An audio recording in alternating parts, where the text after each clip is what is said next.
আপনাকে যদি প্রশ্ন করা হয় পৃথিবীর সবথেকে বড় প্রাণীর নাম কি, অবশ্যই চোখ বুজে বলে দিতে পারবেন নীলতিমি, যা সাগরের দানব নামে পরিচিত, যা আকারে বিশাল বড় ও সুঠাম দেহের।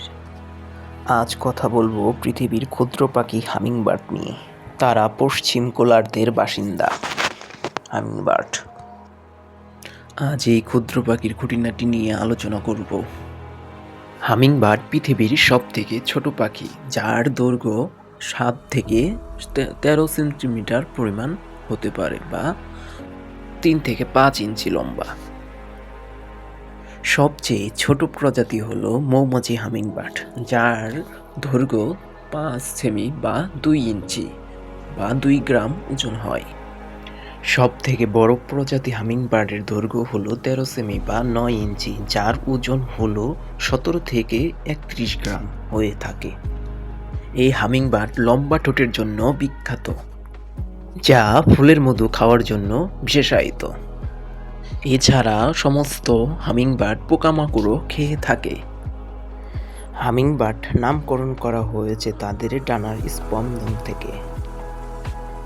তারা উড়ার সময় গুনগুন শব্দ হয়, এই শব্দ থেকেই হামিংবার্ড নামকরণ করা হয়েছে। এর স্পিড প্রতি সেকেন্ডে 12 থেকে 99 বার হতে পারে। হামিংবার্ডের তাপ শক্তি সংরক্ষণে তুলনামূলকভাবে সীমিত। এর প্রধান কারণ হলো তাদের উচ্চ বিপাকীয় হার, যা তাদের দ্রুত শক্তি খরচ করতে বাধ্য করে। হামিংবার্ড উড়ন্ত অবস্থায় প্রচুর শক্তি ব্যয় করে থাকে।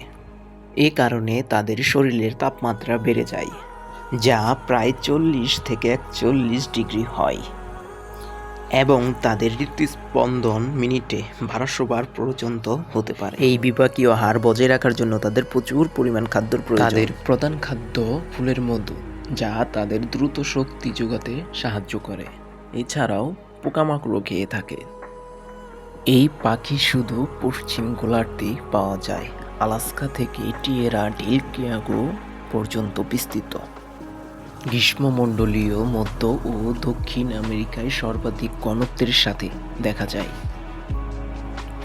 বেশিরভাগ প্রজাতি নিরক্ষীয় অঞ্চলে পাওয়া যায়, বিশেষ করে উত্তর আন্দিজ অঞ্চলবনে। বন্ধুরা, এমন তথ্য পেতে চ্যানেলটা সাবস্ক্রাইব করবেন, লাইক দিয়ে পাশে থাকবেন। ধন্যবাদ সবাইকে।